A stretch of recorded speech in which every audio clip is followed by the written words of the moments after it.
Olá, sejam muito bem-vindos ao NW Podcast. O tema de hoje é um tema de extrema relevância, tanto para as empresas como também para a sociedade, que nada mais é do que o ISD, ou ESG, ou ASG, como você melhor entender, né, e compreender, que nada mais é do que ações sociais, ambientais, todas elas sob a gestão da governança corporativa.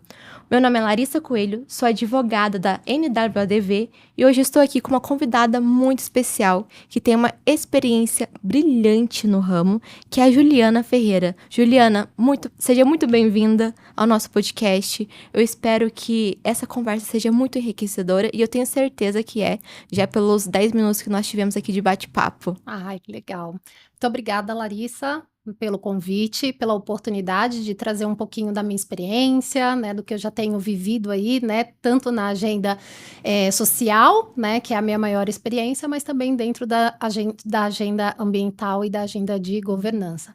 Muito obrigada para todo mundo que vai estar aqui ouvindo a gente.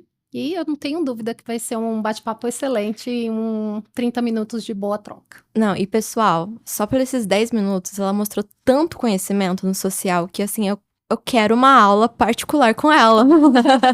Porque foi muito incrível e muito obrigada por ter aceitado novamente o nosso convite. E afinal de contas, o que é o ISD, ESG, ASG? Juliana, o que você entende? Legal. A gente tem uma visão de que ESG é algo muito novo no mercado, né? E na verdade não é. O ESG ele ganhou um destaque aqui no Brasil, né? Muito infelizmente no Brasil ou no mundo, muito infelizmente por conta do contexto da Covid-19, né? Então, isso ficou muito mais evidente a necessidade de resposta, né? No caso social, por uma questão ambiental que foge totalmente do nosso controle e fugiu, né? Em muitos momentos do nosso controle, né? Mas voltando um pouquinho para a gente conseguir compreender o que é ESG, a gente sempre falou muito há 40, né, anos atrás, 60 anos atrás, da agenda de sustentabilidade, né? Então é um tema mais comum falar, né, de gestão de sustentabilidade, porque esse termo e área, né, já vem se desenvolvendo dentro das organizações há 40 anos. Quando a gente fala de ESG, a gente teve uma publicação na ONU há 20 anos atrás, em 2004, aonde ela falava da importância, né, de integrar todos os aspectos ambientais, sociais e de governança ao negócio, né? Então, a partir disso surge, né, com mais evidência a necessidade de ESG muito por conta dessa publicação e desse compromisso, né, de como que as empresas, né, e a sociedade vai integrar, né, toda a temática de ESG dentro do seu negócio, dentro do seu comportamento e devolver isso, né, para um compromisso público que existe, né, que é a Agenda 2030. E logicamente que toda essa preocupação ela surge no momento pós-guerra, né? A partir de 1945 que a gente vê uma grande devastação, né? Em razão de uma atividade do homem. Razão de bombas, né? Da própria guerra em si. E a gente começa todo esse olhar para os direitos humanos e para os direitos fundamentais. E também em 1997 nós tivemos o Triple Bottom Line, né? Que ele é muito semelhante com o ISD, né? Então ele só muda que um dos tripés dele é o econômico. Mas o econômico também está no ISD, né? E como que você vê isso na prática? Na prática, essas questões econômicas, a gente percebe, né, o quão uma empresa hoje que faz o processo de adoção das práticas de ESG dentro da sua estratégia, né, e não como uma área separada, consegue se destacar no mercado, seja no contexto de investimento, né, as empresas que hoje fazem um investimento de seus capitais em algumas organizações valorizam as práticas de ESG, né, dentro da cultura, dentro da estratégia da organização. A gente também percebe já a mudança de comportamento do consumidor, né, onde ele acaba escolhendo marcas que têm um posicionamento sustentável, ético dentro do mercado, e isso cria uma vantagem competitiva, né, também, e automaticamente aí gerando seus resultados, e automaticamente impacta a sociedade também como um todo, né? Então, seja a parte de colaborador, que faz a escolha, né, daquela companhia porque acredita naquele propósito, e também a questão de conseguir impactar a comunidade ao seu entorno, onde ela está diretamente inserida. Eu acho que nisso dá um gancho pra gente entender esse senso de comunidade, né? O peso do S né? Como que a gente trabalha isso social, não social somente interna da minha empresa, mas também externo, porque eu tenho toda uma comunidade inserida de uma forma, seja imediata ou mediata com a minha marca, com a minha empresa, né?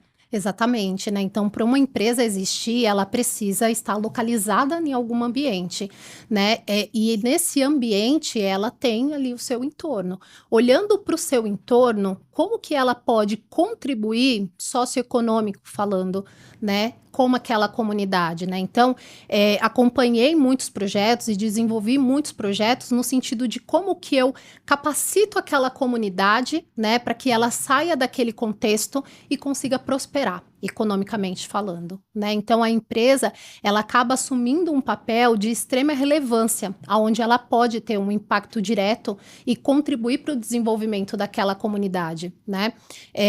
Então acho que os processos de educação hoje, eles são muito mais fortes, né? E uma frente muito escolhida também pelas empresas por acreditar de fato na educação, mas a gente vê também muitos projetos, né, de esporte que também tem uma inserção muito interessante, e o quanto você tira, né, o jovem que é minorizado de um contexto que pode mudar o futuro dele, né, a partir do esporte, a partir da cultura, e o quanto a gente tem leis também de incentivo, né, a Rouanet, por exemplo, a lei do esporte, que incentiva, né, que as empresas façam essa adoção e consiga colaborar com essas comunidades.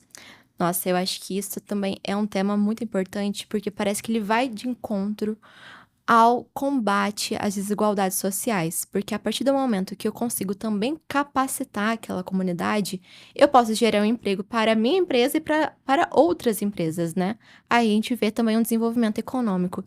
E outro ponto que eu achei sensacional que você falou é sobre a juventude, como que ela é importante para a longevidade da minha empresa, porque querendo ou não, uma empresa ela só sobrevive com pessoas, né? A gente trabalha para pessoas.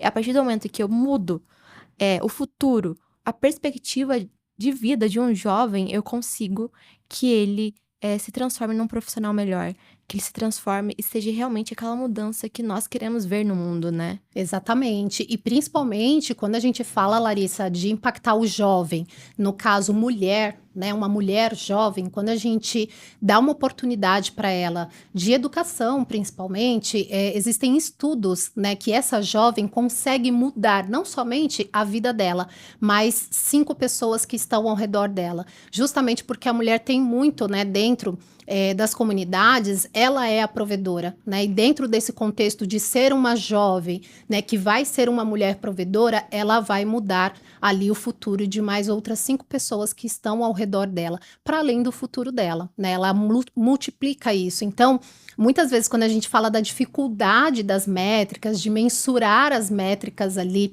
quando a gente olha para o aspecto social, é justamente esse, né? Investindo na educação de um jovem minorizado, e qual que é o impacto na sociedade, qual que é o impacto econômico, né, para essas famílias. Então, é onde a gente se esbarra um pouquinho na dificuldade de mensurar. Por quê? Porque isso acaba sendo multiplicado dentro das comunidades. Tem a sua relevância, né? Mas as empresas também precisam conseguir compreender que a gente vai ter algumas questões de métricas intangíveis, né? Como essa que eu te coloquei. É porque quando a gente transforma uma vida, essa vida também transforma outras vidas, né?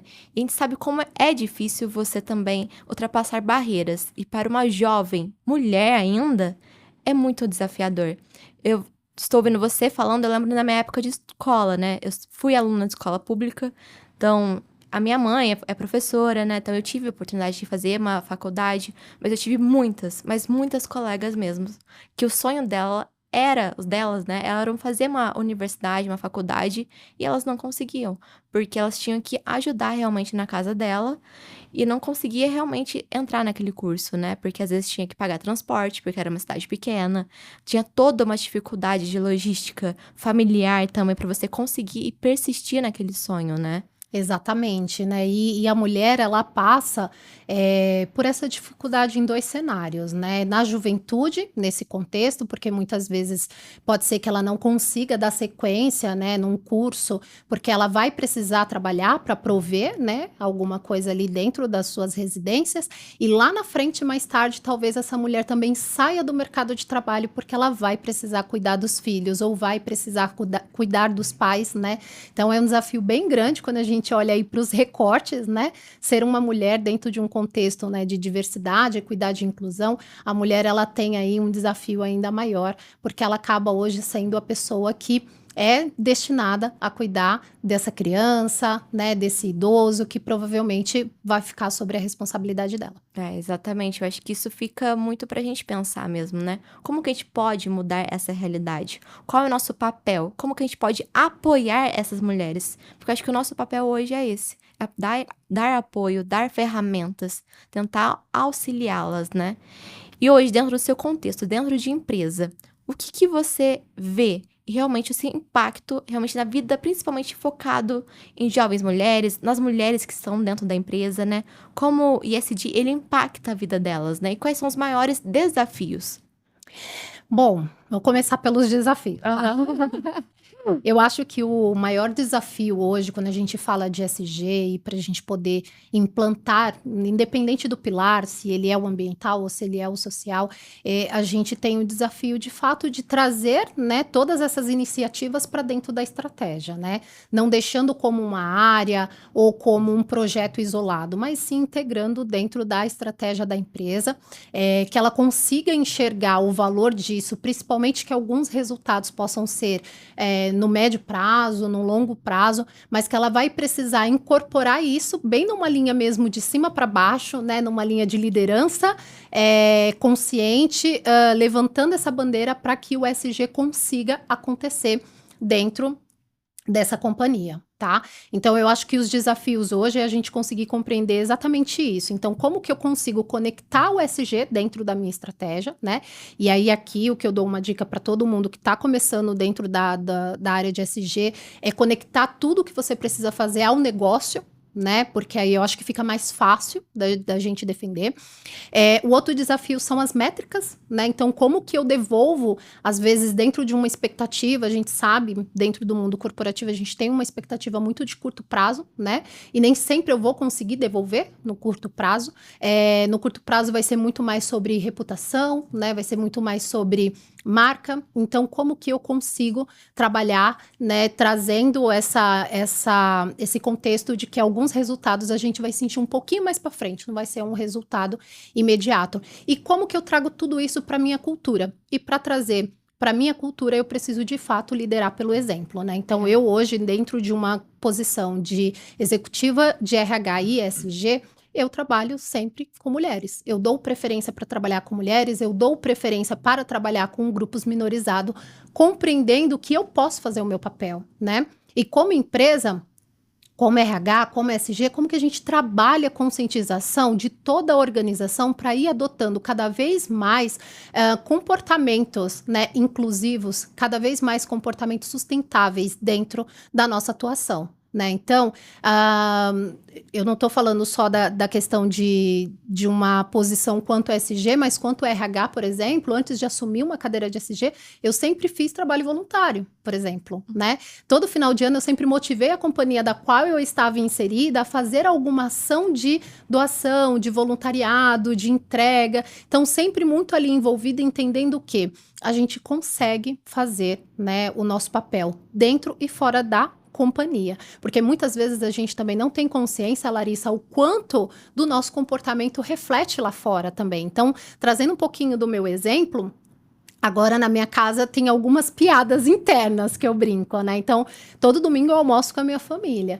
E dependendo do tema que acontece na mesa, o pessoal já fala, opa, Não é certo esse posicionamento. Opa, você está sendo preconceituoso. Opa, não descarta isso aí, né? Tá errado, né? Então, você percebe o pessoal já tendo uma Conscientização. conscientização e todo um cuidado, tanto em relação à fala e principalmente, né? Não é a fala, mas o olhar. O quanto expandiu o olhar, não só das pessoas que trabalham comigo, não só das companhias da qual eu fiz parte, consegui implantar muitos programas onde a gente conseguisse mudar comportamentos, trazer um processo de educação e de conscientização, mas as pessoas que a gente consegue transformar também no nosso entorno, né? Então, eu consigo compreender e ver isso dentro da companhia, né, da qual eu passei, mas eu consigo compreender isso também dentro do meu ciclo pessoal. Então, isso é bem relevante.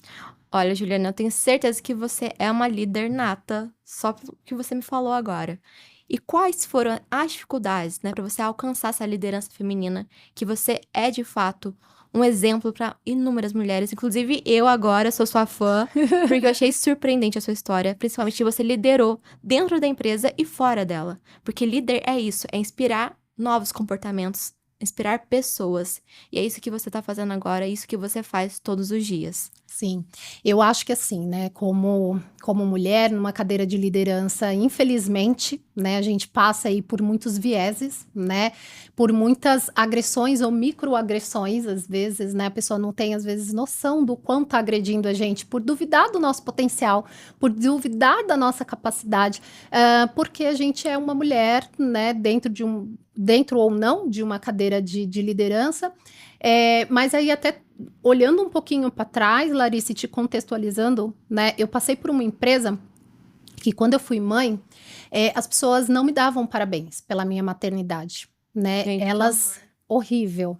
Foi assim um período de 9 meses que eu falei, gente, eu tô tão feliz porque eu tô gestante. A minha gestação, ela, apesar de eu ter engravidado muito nova, mas ela foi uma gestação programada. E as pessoas não conseguiam naquela companhia me dar parabéns. As pessoas ficavam com dó de mim, porque elas sabiam que quando eu retornasse da minha licença maternidade, eu não teria local, porque aquilo já era uma cultura da companhia.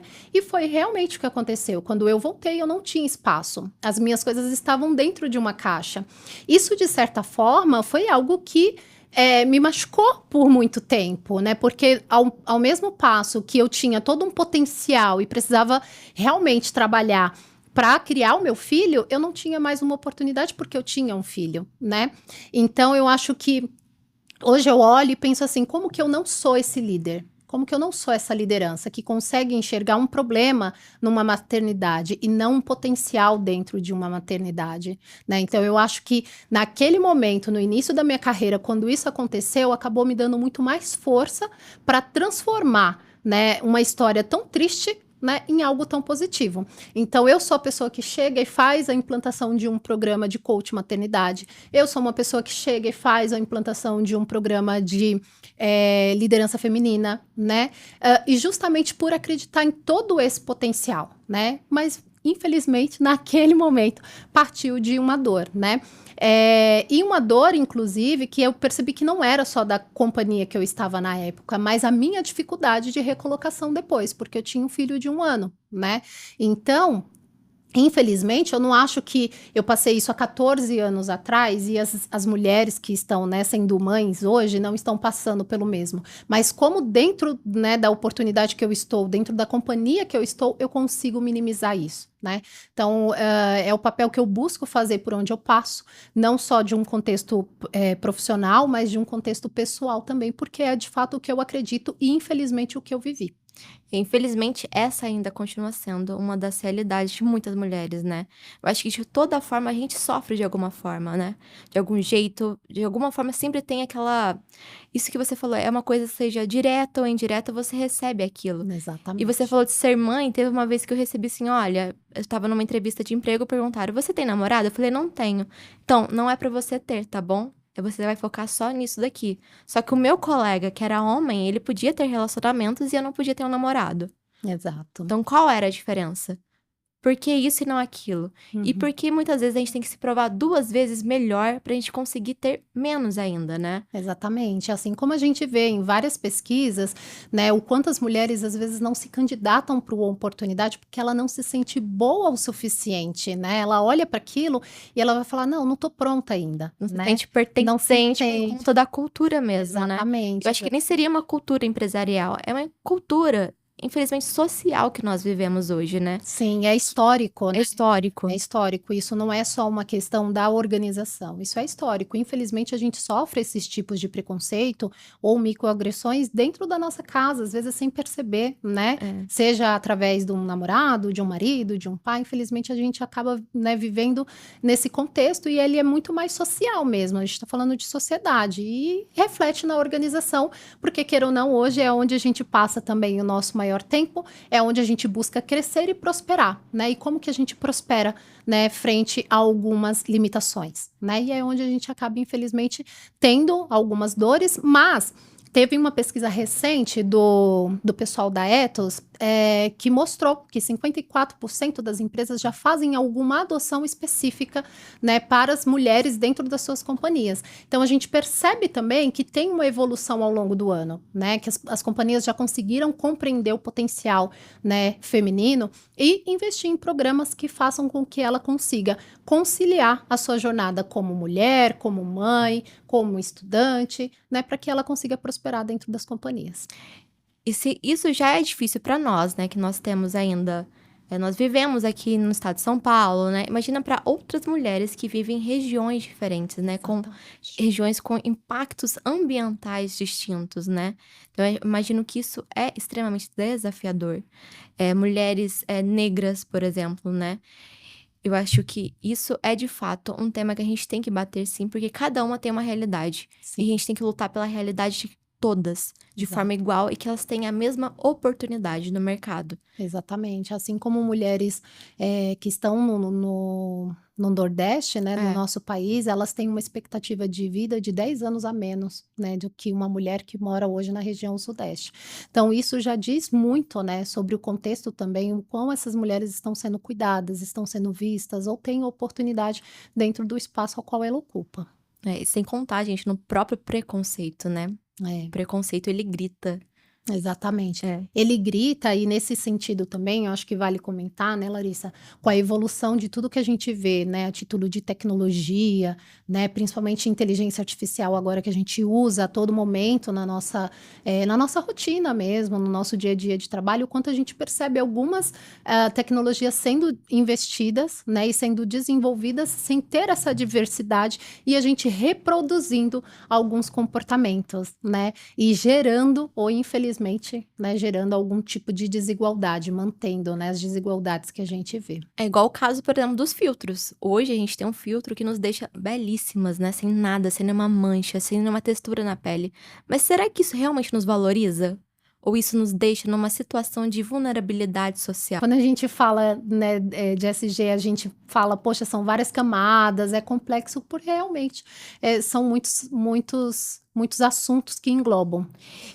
E quais desafios você considera, assim, quando você vai falar de ESG dentro da empresa? Eu preciso de uma empresa que não tem nada.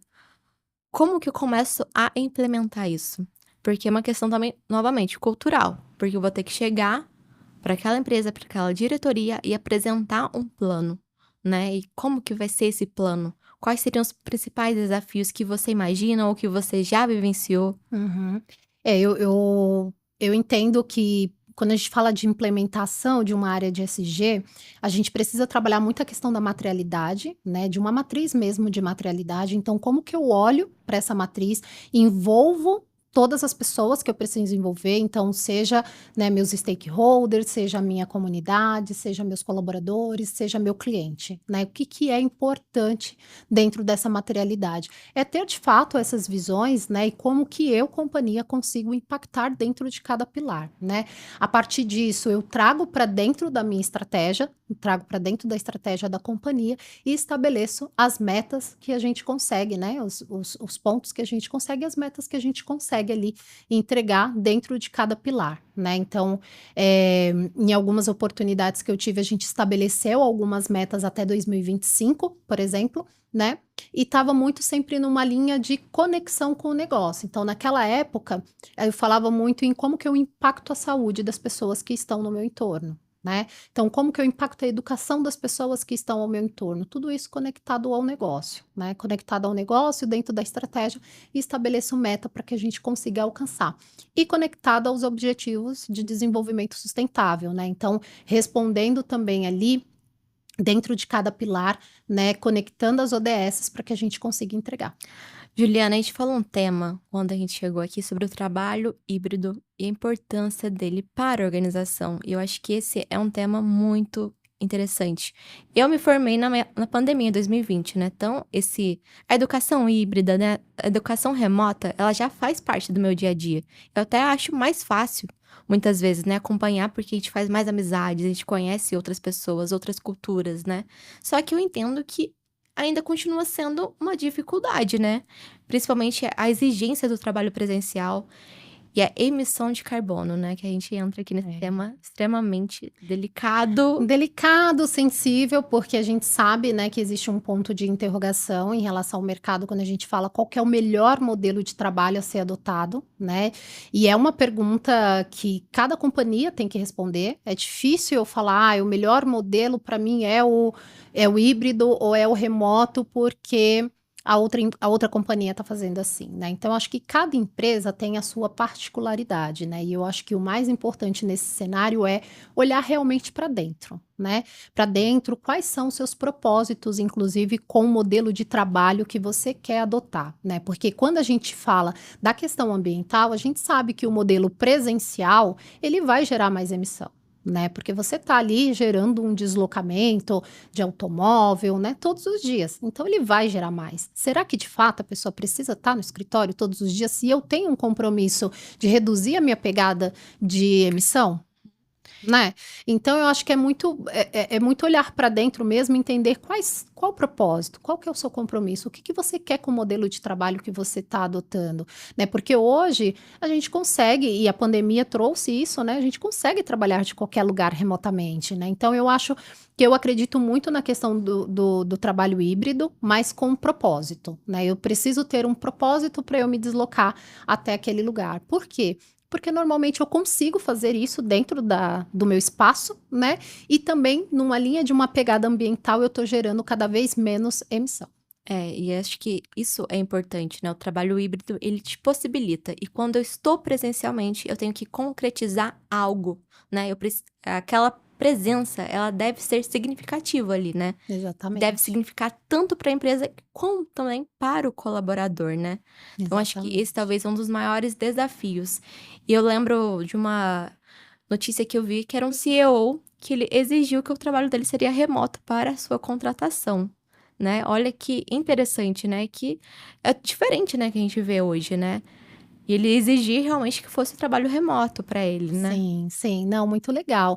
E também de um olhar, né, dessa questão do modelo de trabalho, de um olhar de diversidade, infelizmente, né, dentro de alguns lugares que a gente circula, de alguns eventos que eu participo e gosto muito de participar de evento, você percebe também que as pessoas não consideram que, ao trazer a pessoa para esse trabalho presencial todos os dias, você também está tirando a oportunidade dela, porque a empresa normalmente ela está num lugar onde é distante da residência do grupo minorizado, né? Então tem pessoas que vai demorar 20 minutos para chegar no escritório, tem pessoa que vai utilizar o transporte público e vai perder, queira ou não, 2 horas, 3 horas do seu tempo de ida e 2 horas, 3 horas de volta, né? Então, nesse desenho desses modelos, ele acaba também aumentando, né, a questão de não olhar mesmo, né, o quão você está prejudicando um grupo minorizado, porque ela não vai estar no grande centro, né? Ela vai estar afastada desse grande centro e ela vai precisar de muito tempo, reduzindo a sua qualidade de vida, né? Às vezes não tendo com quem deixar ali os seus filhos, por exemplo, ou até pegando um tempo que ela poderia se dedicar a estudar, né, ou se exercitar, para gastar no transporte público. Aí sem contar que também questão de estudos, né, capacitação contínua. Que horário que esse funcionário ele vai fazer isso, né? Ah, não Não faz. faz isso, né? Porque tem um desgaste físico muito grande, É. tem um desgaste mental muito grande, né? Então ele já demorou um tempo para se deslocar de manhã, trabalhou, um tempo ruim também para se deslocar no seu retorno, né? Quando a pessoa chega 2 horas, 3 horas de trânsito, ela tá exausta, ela quer descansar. Né? Então, talvez isso não seja priorizado. E aí, como essa pessoa muda o contexto socioeconômico dela, né? Então, Exatamente. você acaba criando barreiras, né? Então, eu acho que esse é um ponto muito para conseguir compreender mesmo antes de propor, né, um modelo de trabalho, né? Esse modelo de trabalho ele está mais facilitando ou ele está mais gerando barreiras, né? É uma entrega que a pessoa consegue fazer remotamente ou ela precisa estar fisicamente para conseguir fazer essa entrega. Então, eu acho que você conseguir ter muita clareza, né, sobre isso, ela ajuda muito, assim como também gera um engajamento das pessoas que estão envolvidas diretamente ali, né? Porque a pessoa vai conseguir enxergar e falar, não, hoje é importante para mim estar no escritório, né? Tem um propósito, né? E quando ela não tem esse sentimento, automaticamente gera um incômodo, né? Poxa, eu poderia fazer isso na minha casa. É. E eu demorei 2, 3 horas para chegar aqui, né? Então eu acho que ela fica numa linha muito tênue do engajamento, né? Então as empresas podem sofrer um pouquinho com a questão do engajamento se esses pontos não forem levados em consideração. E também ela não consegue ver uma perspectiva de crescimento dentro da empresa, né? Porque para ela alcançar um cargo mais alto, né, um cargo de liderança, ela precisa, querendo ou não, da educação. A educação, ela muda a nossa vida, né? Cria-se mais uma barreira no Exatamente. processo de evolução de carreira da pessoa. Você pode criar uma barreira dependendo do cenário, do contexto da proposta, pode. E cada vez mais o mercado, ele exige de nós, né? Ele exige mais conhecimento, mais cursos, essa capacitação contínua, né? Esse aprendizado contínuo, né? Que é todo dia. Às vezes é pelo celular, às vezes é um artigo, às vezes é um curso que você está fazendo. Isso é em todo momento. É uma conversa que nós fazemos aqui, por exemplo. Isso aqui também é uma troca de conhecimento, que eu tô aprendendo muito mesmo.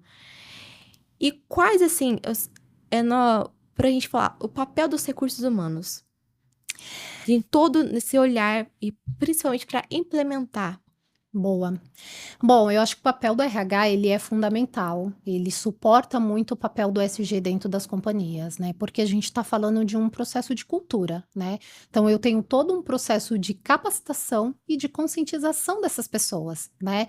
E quem é a área que vai suportar e andar lado a lado ali para que isso aconteça? É a área de recursos humanos, né?